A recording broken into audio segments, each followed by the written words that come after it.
I'm Dr. Isabel Springer. I am a marriage and relationship therapist, and I am the founder of LovEd. And LovEd is a self-improvement organization, and we create programs and provide resources to help people learn to love themselves and others.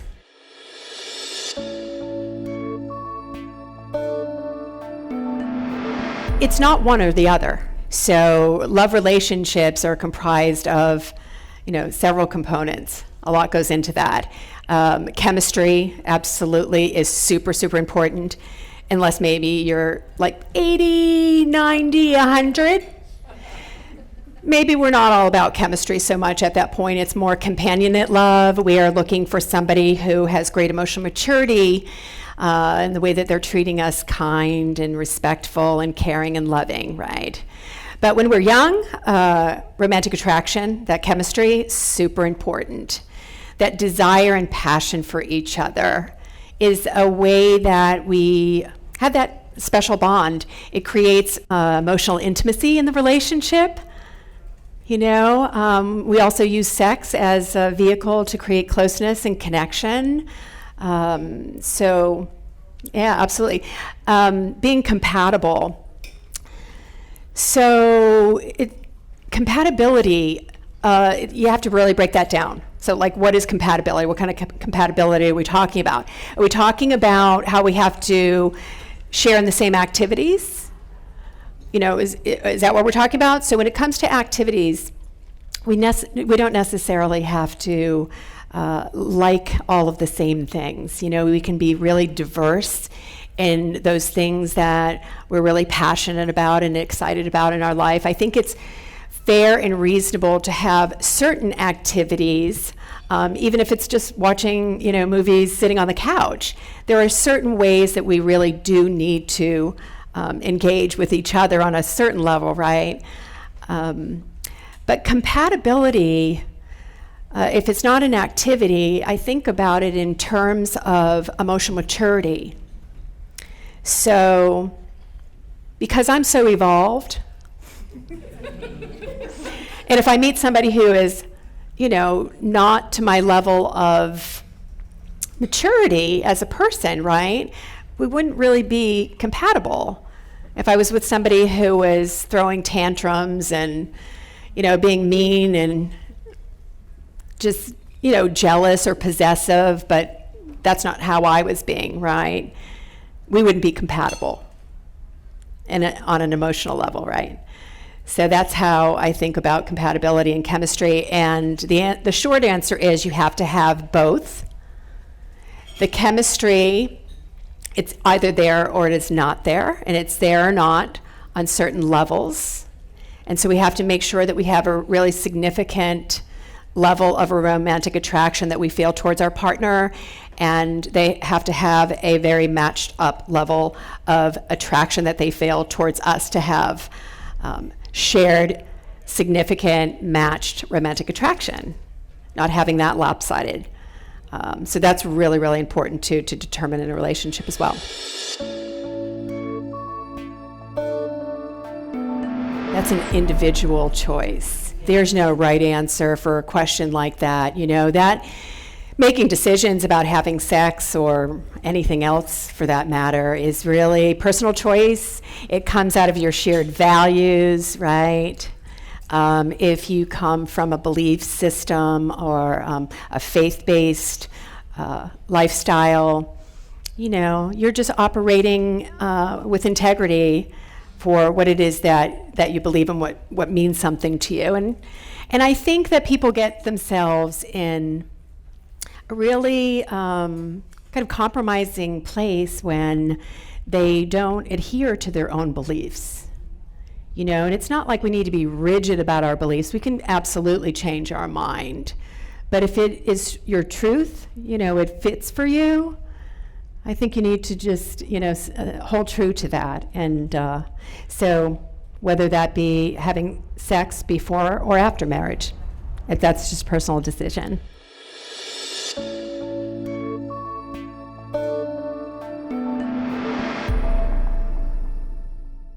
it would be fine to introduce them within that first year of knowing them, but with the mindfulness around how you introduce them.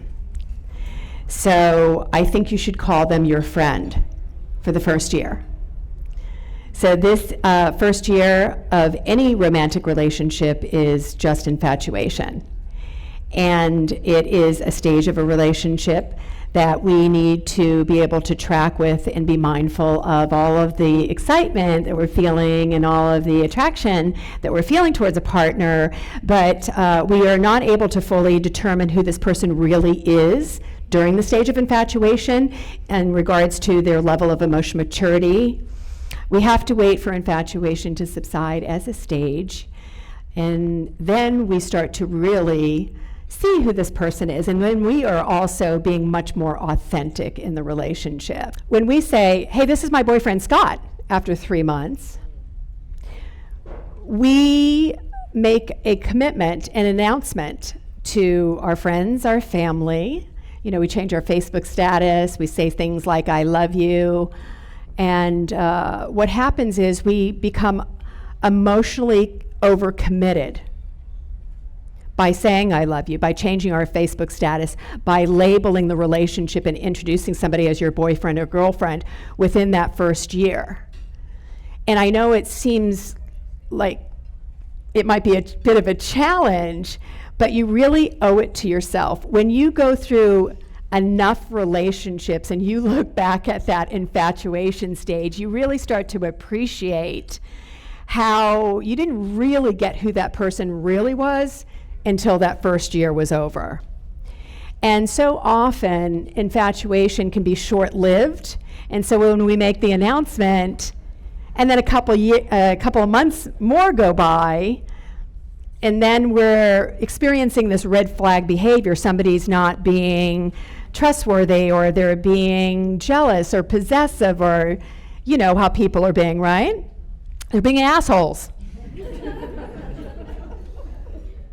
And so after we've made the big announcement and we start to experience this person in regards to the negative characteristics, we feel more committed to the commitment that we made over taking excellent care of our heart.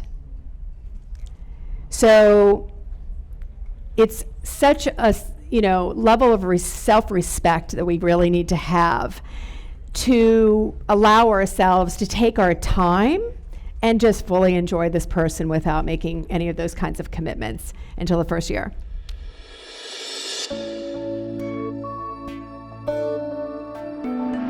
You're not allowing for people to be imperfect. You have to get that people are not perfect, and we're not perfect, right, in the relationship. So when you notice things, what I'm saying is, when you are infatuated, you don't want to carry on in the relationship and see these negative concerns. You want to be mindful of them, and you want to address them right away. Like, hey, so, this is our third date, and you're 2 hours late, and you didn't even call me, what's that about?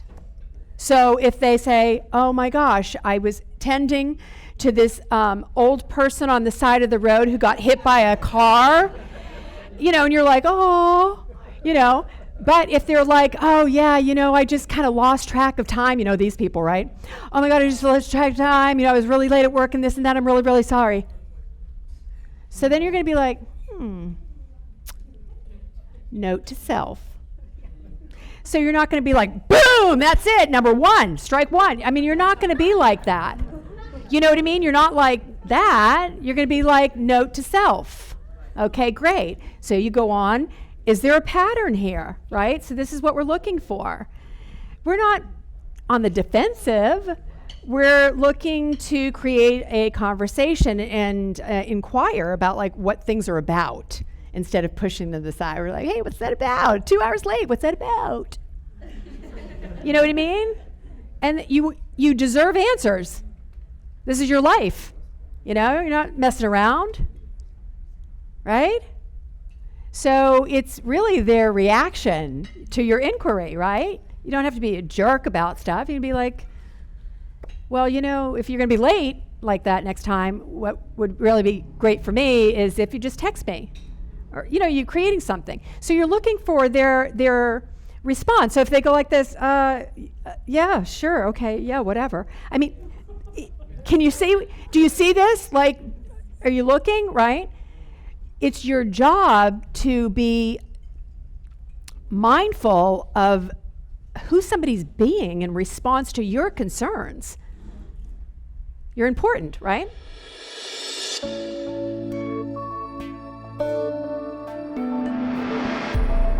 The intention behind all dating apps is making money, right? So good for them. But dating apps are really purposeful. They're important at a day and age like we live in today. I think it's a wonderful idea. But when I think about, I'm not familiar so much with Bumble, but Tinder, Tinder has their reputation of being like a hookup app. But I also meet people who say that they met on Tinder, and they're in a great relationship. So people are using what it is that is available in order to connect. So I think it's wonderful. I think, again, you're just being really mindful, about the infatuation stage when you get together with somebody, whether you meet them on a dating app or Match or online or what have you. I think all of those are just really, really wonderful. On the LovEdCommunity.com website, we worked with the University of Florida last semester, and I developed an incredible app called Evalumate. And what it is it is a 30-question quiz where you have a partner in mind regarding the romantic attraction that you feel for them and the emotional maturity that you perceive in them. So when you're in the stage of infatuation, or if you're in just a relationship, you want to be able to assess, do I have significant romantic attraction for this person? Does this person have, a significant level of emotional maturity?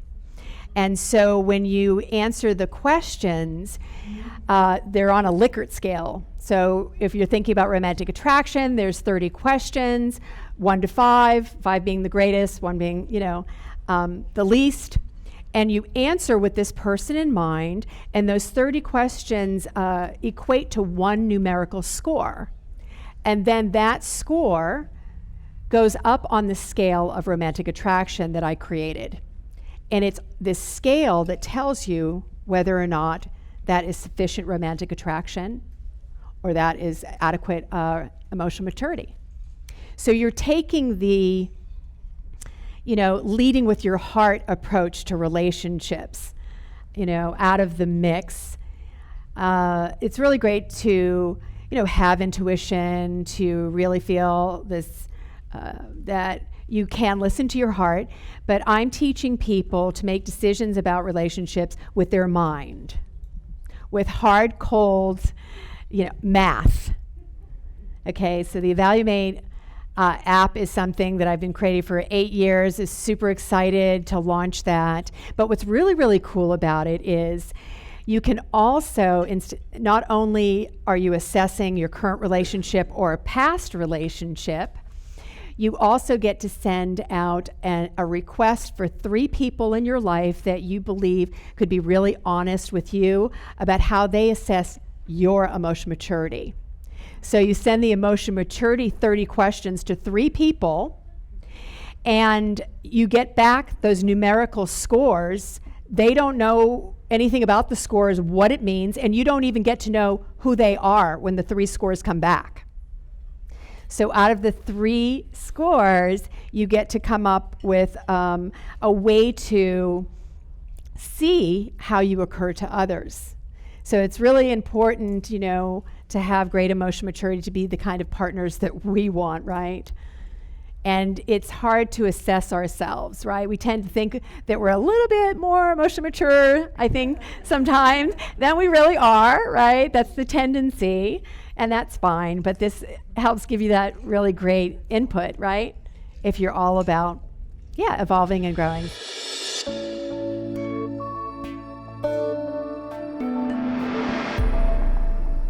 I believe in marriage, and I know for a fact that we are built to partner.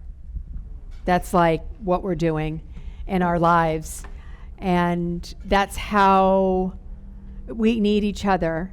And it's not just about procreation, it's about closeness and connection and feeling loved and experiencing life with someone by our side, somebody who is supporting us emotionally in becoming our full potential.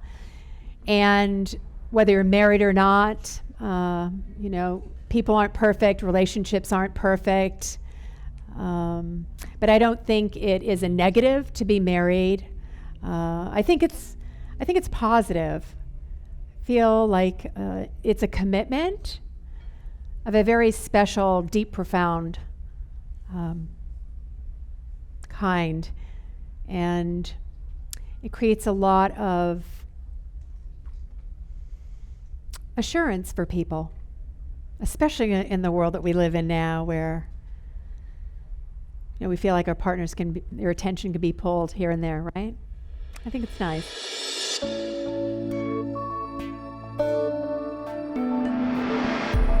It's a great measure for feedback in the relationship, the communication that we're having.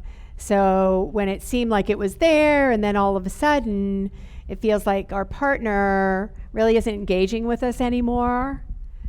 So that could be an assortment of things, no one thing in particular, but we need to definitely be mindful of that, because really the relationship is just one big ongoing conversation. And the way that we feel known and loved is through words and being vulnerable and sharing about our lives and sharing about what we're thinking and feeling. And when that's not happening on a consistent basis, something may be going on with our partner. We need to really be concerned, and checking in with them. And then, of course, you'll discover what it is that you need to discover from that. If your relationship is founded in, we're just always going to be honest with each other, right? Yeah, like that's the agreement. We're just going to be honest. And so you can just ask that question and check in.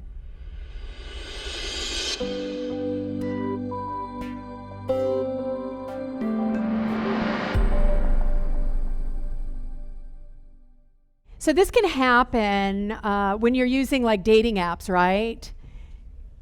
You're single, and then you have many people who are inquiring about you, and you about them. And it's really, again, being mindful of attraction. So when you first meet somebody, it has to be there, that first date. You will soon discover if you're really feeling it for somebody right away or not. So that has to check off. And then you go on to emotional maturity in terms of the kind of conversations that you're having with this person. You're not really talking about surface, superficial things, like throughout these initial getting together. I mean, some of that can definitely be in there, but it's time to really inquire about someone, what they think and feel about themselves, life, where they've been, what their beliefs and their values are all about, and just sharing about that as well. And so if it's feeling, then the discovery is like, oh, wow, we are connecting on these different levels. This is really great. I'm discovering, this person is kind of aligned with my beliefs, my values. And so the likelihood of having all of those individuals, or really even more than one at any given time, to feel matched up, romantic attraction and emotionally like that would be really kind of rare. It would be soon you would discover you would be knocking out candidates like really kind of quickly. So we're now going to shift over to having a really fun time with our makeshift photo booth. And just so you're really clear, and you really need to get this too. Seriously, okay? So, yeah, we just want you guys to all come up with each other, with the community, with me, and take a little Polaroid picture. We've got all kinds of hats and crazy messaging that you want to share. And we're going to turn on some music now as well. So, I want to just say from the bottom of my heart, thank you for the privilege to provide you with a conversation that hopefully leaves you feeling more authentic, more inspired, and to realize how important you are and how important it is for you to grow and heal and develop and become the person that you are meant to be.